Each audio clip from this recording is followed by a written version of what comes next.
Tu teici, ka Ķīnā tā, ka neko neražo. Nē, es neteicu, ka neko neražo, es teicu, ka Viņiem nav ko eksportēt.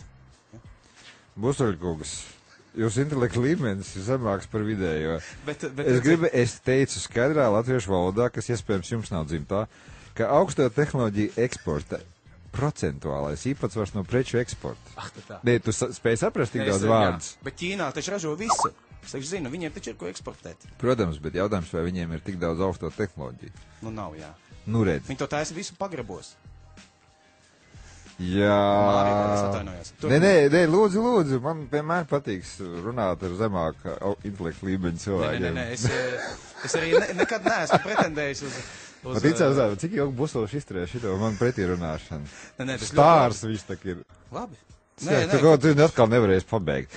Tas bija mans pirmais dienas apskats kopā ar Interu Busuli. Ura! Ura! Bravo! Šis bija Zandara Māris.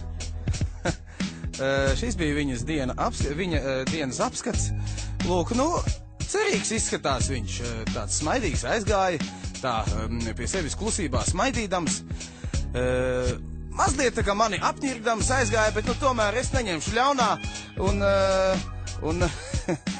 un atskaņošu nākamo dziesmiņu veltīt viņam. Mīlestība taču nav viesuļvētra.